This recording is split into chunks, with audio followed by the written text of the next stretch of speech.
Hi viewers, welcome to media style. வீடியோக்குள்ளே போகிறதுக்கு முன்னாடி நம்மளோட சேனலை சப்ஸ்கிரைப் பண்ணாதவங்க சப்ஸ்கிரைப் பண்ணிட்டு கொஞ்சம் சப்போர்ட் பண்ணுங்க. வாங்க வீடியோக்குள்ளே போகலாமா? கார்த்தி ரேவதி சீரியலில் என்ன நடக்குதுன்னு பார்க்கலாமா? பக்கம் நம்ம ரேவதி ஃப்ளைட் ஏறி கிளம்பி போயிட்டா. இனி அந்த கார்த்தினால எதுவுமே பண்ண முடியாது அப்படின்னு சொல்லிட்டு இந்த ஈஸ்வரி சந்திராவும் ஒரு பக்கம் சந்தோஷப்பட்டு இருக்கு. சரி வீட்டுக்கு கிளம்பலாம் அப்படின்னு சொல்லிட்டு திரும்புறாங்க. நம்ம சந்திரகலாக்கும் ஈஸ்வரிக்கு ஒரு அதிர்ச்சி காத்துட்டு இருக்குன்னே சொல்லலாம். அங்கே பார்த்தா நம்ம கார்த்தி வந்து நிற்கிறாரு. நம்ம கார்த்தி வந்து ஈஸ்வரி கிட்ட கேட்குறாங்க, எதுக்காக நீங்கள் இந்த மாதிரிலாம் பண்ணீங்க அப்படின்னு சொல்லி கேட்டு இருக்கும்போது நம்ம ஈஸ்வரி சொல்கிறாங்க, இங்கே பாரு, என் பொண்ணை உங்ககிட்ட இருந்து நிரந்தரமாக பிரிக்கணும், அதுதான் எனக்கு வேணும். அதனால தான் இந்த மாதிரி ஒரு காரியத்தை பண்ணேன். இப்போ அதுக்கு என்ன பண்ணணும்னு சொல்ற அப்படின்னு சொல்லிட்டு நம்ம ஈஸ்வரி ரொம்ப திமிரா பேசுறாங்கன்னே சொல்லலாம் இந்த கார்த்திக் கிட்ட. ஆனா நீங்க ரெண்டு பேரும் பாத்தீங்களா, இந்த ஈஸ்வரியே ஏமாத்திட்டீங்க, ரொம்ப கெட்டிக்காரவங்க தான் அப்படின்னு சொல்லி கேட்டுட்டு இருக்கும்போது உடனே கார்த்தி சொல்றாங்க, நாங்க என்ன உங்களை ஏமாத்தணும்? ஆமா ஆமா, நீ சொல்றது கரெக்டா, ரேவதிக்கு எல்லா உண்மையே தெரிஞ்சு போச்சு. அதனால நீங்க ரெண்டு பேரும் சேர்ந்துட்டு என்ன ஆட்டம் ஆடிட்டு இருந்தீங்க. ஈஸ்வரியே முட்டாளாக்கிட்டீங்களா கார்த்தி? நீங்க ரெண்டு பேரும் ஒன்னா பூஜை பண்றத நான் என் கண்ணால பாத்துட்டேன். அதுக்கப்புறமா தான் நானே ஒரு முடிவு பண்ணேன். நீங்க என்கிட்ட நாடகம் ஆடினீங்களா, அதே மாதிரி நான் உங்க ரெண்டு பேருக்கிட்டே நாடகம் ஆடி ரேவதியை உங்ககிட்ட இருந்து நிரந்தரமா பிரிச்சுட்டேன். அதுக்கு நம்ம ஈஸ்வரி சொல்றாங்க, இங்க பாரு கார்த்தி, இன்னைக்கு தான் நான் ரொம்ப சந்தோஷமா இருக்கேன் என்னோட வாழ்க்கையில அப்படின்னு சொல்லிட்டு இருக்கும்போது நம்ம கார்த்தி சொல்றாங்க, இங்க பாருங்க ஈஸ்வரியத்தை, நீங்க ரொம்ப தப்புக்கு மேல தப்பு பண்ணிட்டே போறீங்க. நீங்க ரேவதியை என்கிட்ட இருந்து பிரிச்சுட்டு நினைச்சிட்டு இருக்கீங்களா என்ன? அவ வெளியூருக்கு கிளம்பி போனா என்னால பின்னாடியே போக முடியாதா? ஃபிளைட்லயே ஏறி என்னால ரேவதியை போய் கூட்டிட்டு வர முடியும் அப்படின்னு சொல்லிட்டு இருக்கும்போது ஈஸ்வரி கேக்குறாங்க, ஓ அப்படியா கார்த்தி, சரி கிளம்பி போய் கூட்டிட்டு வா. பாரு கார்த்தி, நீ என்ன பண்ணாலும் சரி, ரேவதியை உங்ககிட்ட இருந்து பிரிக்கணும்னு நினைச்சேன், அதே மாதிரியே பிரிச்சுட்டேன். இனி நான் இருக்கிற வரைக்கும் ஒன்னையும் ரேவதியை சேரவே விட மாட்டேன் அப்படின்னு சொல்ல உடனே நம்ம கார்த்தி கேக்குறாங்க, எதுக்கு இந்த மாதிரிலாம் தேவையில்லாம பண்ணிட்டு இருக்கீங்க அப்படின்னு சொல்ல, இங்க பாரு கார்த்தி, நான் இன்னைக்கு தான் ரொம்ப சந்தோஷமா இருக்கேன், தேவையில்லாம என்னோட டைமை வேஸ்ட் பண்ணிட்டு இருக்காது, புரியுதா? வா சந்திரகலா, நம்ம வீட்டுக்கு போலாம் அப்படின்னு சொல்லிட்டு நம்ம சந்திராவை இழுத்துட்டு போறாங்கன்னே சொல்லலாம். உடனே நம்ம சந்திரா இருக்காங்க இல்லையா, கார்த்தியை பார்த்து ஒரு நக்கல் சிரிப்பு சிரிச்சுட்டு போறாங்கப்பா. சரின்னு சொல்லிட்டு நம்ம கார்த்தி என்ன பண்றது ஏது பண்றதுன்னு தெரியாம முடிச்சிட்டு இருக்கும் போது உடனே நம்ம மயில் வாகனத்துக்கு தான் கால் பண்றாங்க. உடனே நம்ம மயில் வாகனத்துக்கிட்ட நம்ம கார்த்தி ஒரு பிளான சொல்ல, நம்ம மயில் வாகனமோ இதோ உடனே பண்ணிடுறப்பா அப்படின்னு சொல்லிட்டு சிவனாண்டியை தான் பார்க்க போயிட்டு இருக்காரு நம்ம மயில் வாகனம். பக்கம் இந்த சிவனாண்டி முத்துவேலி பேசிட்டு இருக்காங்க, எப்படியோ நம்ம கார்த்திகிட்ட இருந்து இந்த ரேவதியை பிரிச்சாச்சு, இனிமேல் நம்மளுக்கு கொண்டாட்டம் தான் சித்தப்பா. அது மட்டும் இல்லாம இந்த கார்த்தி என்ன ஆட்டம் ஆடிட்டு இருந்தான், அவனோட எல்லா ஆட்டத்துக்கும் முற்றுப்புள்ளி வச்சுட்டாங்க இந்த ஈஸ்வரி சந்திரானே சொல்லலாம். இப்போ நான் ரொம்ப சந்தோஷமா இருக்கேன் அப்படின்னு சொல்லிட்டு ரெண்டு பேரும் சந்தோஷப்பட்டு இருக்க. உடனே மயில் வாகனம் வந்து அங்க வந்து கேக்குறாங்க, ஓ ரெண்டு பேரும் சந்தோஷப்பட்டு இருக்கீங்க, ஓ என்ன பண்ற பாரு அப்படின்னு சொல்லிட்டு அந்த சிவனாண்டி வந்து மொபைல் சார்ஜ் போட்டு வச்சிருக்காங்கன்னே சொல்லலாம். உடனே நம்ம மயில் வாகனம் அவங்களுக்கு தெரியாம அவங்க போன் எடுத்துறாங்க. போன் எடுத்தது மட்டும் இல்லாம நம்ம மயில் வாகனம் ஏர்போர்ட்ல இருக்கிற ஒரு அதிகாரிக்கு கால் பண்றாங்கன்னே சொல்லலாம். உடனே அவங்களுக்கு கால் பண்ணி இந்த ஃபிளைட்ல இந்த மாதிரி ஒரு பொருள் இருக்கு அப்படின்னு சொல்றாங்க. உடனே அதை கேட்டுட்டு அதிர்ச்சி அடைஞ்ச அந்த அதிகாரி, நீங்க யாருங்க பேசுறீங்க, எங்க இருந்து பேசுறீங்க அப்படின்னு சொல்லிட்டு கேள்வி கேட்க ஆரம்பிச்சிட்டாங்கன்னே சொல்லலாம். பாருங்க, அதெல்லாம் உங்களுக்கு தேவையில்லாத விஷயம், இதை பத்தி நான் உங்களுக்கு இன்ஃபார்ம் பண்ணிட்டேன், இதுக்கப்புறம் நீங்க என்ன பண்ணுமோ எது பண்ணுமோ நீங்களே முடிவு எடுத்துக்கோங்க அப்படின்னு சொல்லிட்டு போனை கட் பண்ணிடுறாருன்னே சொல்லலாம் நம்ம மயில் வாகனம். உடனடியே ஃபிளைட்டை திரும்பி வர வைக்க இந்த பக்கம் நம்ம மயில் வாகனம் கார்த்திக்கு கால் பண்ணி, இங்க பாரு சகல, நீ சொன்ன மாதிரியே எல்லாத்தையுமே பக்காவா பண்ணி முடிச்சிட்டேன்னு சொல்லிட்டு எல்லாருமே ஃபிளைட்ல இருந்து திரும்பி வர நம்ம கார்த்தி நிக்கிறத பார்த்துட்டு ரேவதி ஓடோடி வராங்கன்னே சொல்லலாம். மாமா நீங்க வந்துட்டீங்களா, பார்க்காமலே கிளம்பி போறோன்னு ரொம்ப ஃபீல் பண்ண மாமா, ஆனா ஃபிளைட் ரிட்டர்ன் ஆயிடுச்சு அப்படின்னு சொல்லிட்டு இருக்கும்போது கார்த்தி ரேவதியா வா ரேவதி அப்படின்னு சொல்லிட்டு கூட்டிட்டு போறாங்கன்னே சொல்லலாம். இங்க பாரு ரேவதி, என்ன நடந்துட்டு இருக்குன்னு தெரியுமா அப்படின்னு சொல்லிட்டு நடந்த எல்லா விஷயத்தையுமே ஒண்ணு விடாம நம்ம ரேவதி கிட்ட சொல்றாங்கன்னே சொல்லலாம் நம்ம கார்த்தி. உடனே இது கேட்டுட்டு நம்ம ரேவதி ஷாக் ஆகுறாங்கன்னே சொல்லலாம். இன்னும் சொல்லிட்டு இருக்கீங்க, நம்ம ரெண்டு பேரும் பத்தின விஷயம் தெரிஞ்சு போச்சா அப்படின்னு சொல்லி கேட்க உடனே கார்த்தி சொல்றாங்க, ஆமா ரேவதி, நம்மளை பத்தின விஷயம் உங்க அம்மாக்கு தெரிஞ்சு போச்சு, அதனாலதான் உன்னையே நீ பிரிக்கிறதுக்காக வெளியூர் நாடகம் போட்டு உன்னை இங்க இருந்து அனுப்புறதுக்காக பிளான் போட்டிருக்காங்க ரேவதி. உடனே நம்ம ரேவதி இந்த விஷயத்தை கேட்டுட்டு கண் கலங்கி கார்த்தியை கட்டி பிடிச்சிட்டு அழுதுட்டு இருக்காங்கன்னே சொல்லலாம். மாமா யார் நினைச்சாலும் சரி, உங்களையும் என்னையும் யாருனாலையும் பிரிக்கவே முடியாது மாமா அப்படின்னு சொல்லிட்டு அழுதுட்டு இருக்காங்கப்பா இந்த ரேவதி. உடனே நம்ம ரேவதி சொல்றாங்க, மாமா இதுக்கப்புறமும் நான் சும்மா பாத்துட்டு இருக்க மாட்டேன், அவங்கள என்ன பண்ற மட்டும் பாருங்க அப்படின்னு சொல்லிட்டு வீட்டுக்கு கிளம்பி போறாங்கப்பா நம்ம ரேவதி. இந்த பக்கம் நம்ம ஈஸ்வரி சந்திராவும் ரொம்ப சந்தோஷமா வீட்டுக்கு வர, அப்ப நம்ம ரோகிணி கேக்குறாங்க, அம்மா இதெல்லாம் உங்களுக்கே நியாயமா இருக்க சொல்லுங்க, இந்த மாதிரி ஒரு பாவத்தை பண்றீங்களே இதெல்லாம் நல்லா இருக்காமா, இந்த மாதிரி கார்த்திகை ரேவதி பிரிச்சுட்டீங்களேமா அப்படின்னு சொல்லிட்டு இருக்கும்போது ஈஸ்வரி சொல்றாங்க, என்ன ரோகிணி பேசிட்டு இருக்க நீனு, நான் ரேவதியோட நலத்துக்காக தான் அவங்க ரெண்டு பேரும் பிரிச்சு வச்சிருக்கேன், அது மட்டும் இல்லாம நீ இந்த மாதிரி தேவையில்லாம கேள்வி எல்லாம் கேட்டுட்டு இருக்காத, புரியுதா ரோகிணி? சொல்ல போகணும்னா இன்னைக்குதான் நான் ரொம்ப சந்தோஷமா இருக்கேன், அது மட்டும் இல்லாம இங்க பாரு சந்திரகலா, நீ எனக்காக ஏதாவது ஸ்வீட் எடுத்துட்டு வாங்க அப்படின்னு சொல்லிட்டு இருக்காங்கப்பா. உடனே நம்ம ரோகிணி சொல்றாங்க, இங்க பாருங்கம்மா, நீங்க பண்ற விஷயத்துக்குலாம் கண்டிப்பா நீங்க அனுபவிச்சே தீருவீங்க.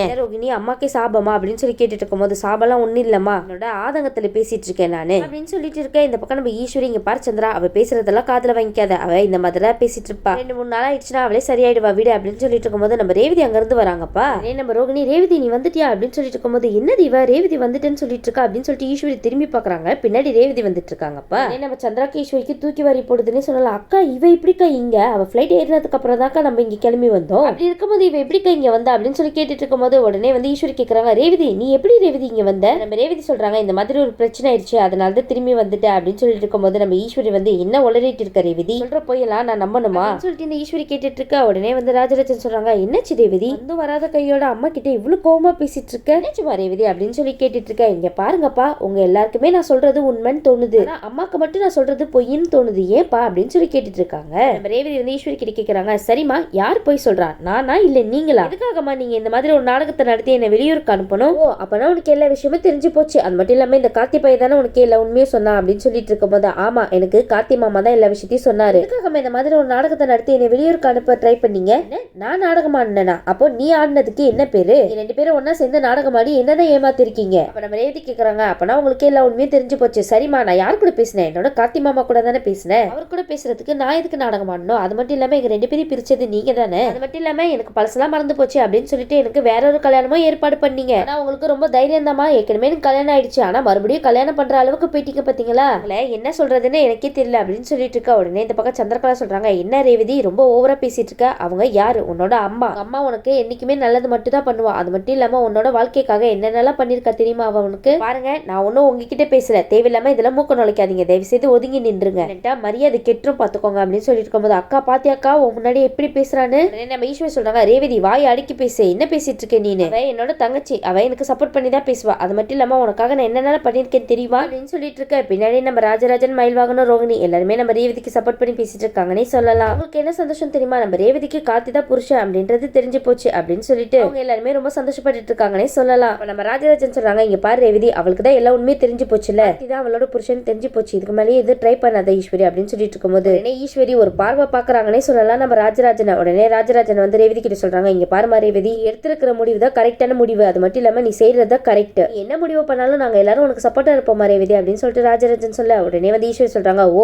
அப்பனா எல்லாரும் சேர்ந்துக்கிட்டு முடிவோட தான் இருக்கீங்க அப்படிதானே அப்படின்னு சொல்லிட்டு இருக்கும்போது உடனே ரேவதி சொல்றாங்க, இங்க பாருங்கம்மா, கார்த்தி மாமா தான் என்னோட புருஷன் அப்படின்ற விஷயம் எனக்கு தெரிஞ்சு போச்சு. ஒண்ணு நான் கார்த்தி மாமாவோட இருக்கணும், இல்லன்னா கார்த்தி மாமா என் கூட இருக்கணும், இதுல எந்த முடிவு வேணுமோ நீங்களே எடுத்துக்கோங்க அப்படின்னு சொல்லிட்டு இருக்கும்போது, இங்க பாரு ரேவதி, சொல்ற ரெண்டு முடிவுலயும் ஒரு முடிவு கூட இங்க நடக்கவே நடக்காது, நடக்கவும் விட மாட்டேன், உன்னையும் அவனையும் நான் நிரந்தரமா பிரிச்சே தீர்வேன் அப்படின்னு சொல்லிட்டு இருக்கும்போது, இதுதான் உங்களோட முடிவாமா அப்படின்னு சொல்லி நம்ம ரேவதி கேட்க, ஆமா இதுதான் என்னோட கடைசி முடிவு அப்படின்னு சொல்லிட்டு இருக்கும்போது ரேவதி சொல்றாங்க, அப்பனா என்னோட கடைசி முடிவையும் நான் சொல்லிடுறேன், இந்த வீட்டை விட்டே போறேன் அப்படின்னு சொன்ன உடனே நம்ம ஈஸ்வரி சந்திராவும் அதிர்ச்சி அடைறாங்கன்னே சொல்லலாம். நம்ம சந்திரா வந்து ரேவதி கிட்ட சொல்றாங்க, என்ன ரேவதி பேசிட்டு இருக்க நீனு? அம்மா உன்னோட வாழ்க்கைக்காக ஒரு விஷயமும் பார்த்து பார்த்து பண்ணிட்டு இருக்கா, ஆனா நீ என்னன்னா இந்த மாதிரி பண்ணிட்டு இருக்க அப்படின்னு சொன்ன உடனே நம்ம ரேவதி பலார்னு ஒரு அற விடுறாங்கன்னே சொல்லலாம். சந்திரகலாவை கொஞ்சம் கூட யாரும் எதிர்பார்க்கலன்னே சொல்லலாம். ஆனா அங்க இருக்கிற மயில்வாகனும், ராஜராஜன், நம்ம ரோகிணி எல்லாருமே இதை பார்த்துட்டு சந்தோஷப்படுறாங்கப்பா. அப்ப நம்ம மயில்வாகனும் சொல்றாங்க, இங்க பாரு ரேவதி, உங்களுக்கு எல்லாம் ஒரு அடி பத்தாது, 4-5 அடி சேர்த்து கொடுமா அப்படின்னு சொல்லிட்டு இருக்காங்க. என்ன மயில்வாகனும், ரொம்ப நாள் கனவோ இது, அது மட்டும் இல்லாம உன்னோட வாழ்க்கை இவ்வளவு தூரம் நாசமா போனதுக்கு காரணமே இவங்க தான்மா அப்படின்னு சொல்லி கேட்க, உடனே வந்து இந்த பக்கம் நம்ம ராஜராஜன், மயில்வாகனும், ரோகிணி இவளுக்கெல்லாம் இதெல்லாம் தேவைதான், இவளை எதிர்த்து பேசுறதுக்கு நம்மளாலதான் முடியல, ஆனா ரேவதி ஒரு விஷயமும் எவ்வளவு சூப்பரா பேசிட்டு இருக்கால, அது மட்டும் இல்லாம ரேவதி எடுத்த முடிவு தான் கரெக்ட், அப்போதான் இந்த அக்காவும் தங்கச்சியா அடங்குவாங்க அப்படின்னு சொல்லிட்டு நம்ம ராஜராஜன் நினைக்க, இந்த பக்கம் நம்ம ஈஸ்வரி நேர ரூம்குள்ள போயிட்டு ஒரு பொருள் எடுத்துட்டு வராங்கன்னே சொல்லலாம். இங்க பாரு, நீ மட்டும் அவன் கூட போனேன்னு வச்சுக்கோயேன், இதை வச்சே நான் சுட்டுப்பா அப்படின்னு சொல்லிட்டு மிரட்டுறாங்கப்பா. உடனே நம்ம ரேவதியும் ரூமுக்குள்ள போறாங்க. அவங்க ரூமுக்குள்ள போயிட்டு பொட்டி படிக்கலாம் எடுத்துட்டு வராங்கன்னே சொல்லலாம். நீ ஒரு நிமிஷம் கூட இந்த வீட்டுல நான் இருக்கவே மாட்டேன், நான் எங்க மாமா வீட்டுக்கே போறேன் அப்படின்னு சொல்லிட்டு நம்ம ரேவதி சொல்ல, உடனே ஈஸ்வரி சொல்றாங்க, இங்க பாரு ரேவதி, என்னை மீறி நீ போனேன்னு வச்சுக்கோயேன், இதை வச்சு நான் ஷூட் பண்ணிப்பேன் அப்படின்னு சொல்ல, உடனே வந்து நம்ம ரேவதி சொல்றாங்க, தாராளமா சுட்டுக்கோங்கம்மா, இனிமே இந்த வீட்டுல நான் இருக்கவே மாட்டேன், நான் என்னோட மாமா வீட்டுக்கு போக தான் போறேன் அப்படின்னு சொல்லிட்டு நம்ம ரேவதி பாட்டுக்கு கிளம்பி போயிட்டு இருக்காங்கன்னே சொல்லலாம். ஆனா இதை பார்த்துட்டு நம்ம ஈஸ்வரிக்கு என்ன பண்றது ஏது பண்றதுன்னு தெரியாம முழிச்சிட்டு நிக்கிறாங்கப்பா.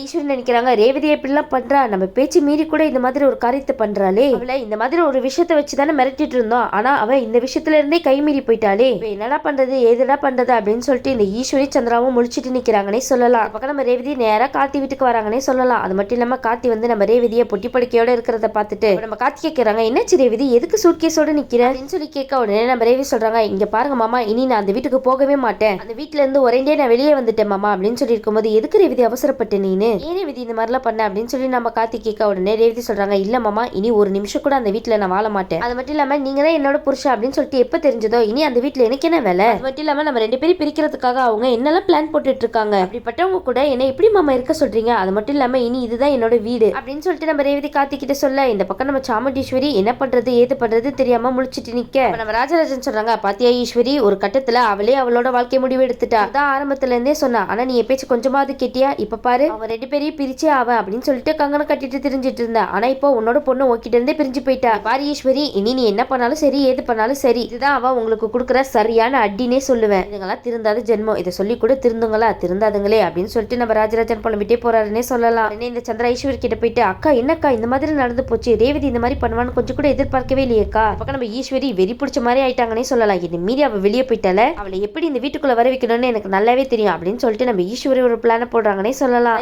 நம்ம ஈஸ்வரி போடுற நாடகத்தை நம்பி நம்ம ரேவதி கார்த்தி விட்டுட்டு வராங்களா இல்லையான்னு வெயிட் பண்ணி பார்க்கலாம். இந்த சந்திராவும் ஈஸ்வரி என்ன பண்ண போறாங்களோ தெரியல, வெயிட் பண்ணி பார்க்கலாம். இந்த வீடியோ உங்களுக்கு பிடிச்சிருந்துச்சுன்னா மறக்காம மெட்ரஸ் லைக் பண்ணுங்க, ஷேர் பண்ணுங்க, சப்ஸ்கிரைப் பண்ணிடுங்க. தேங்க்யூ.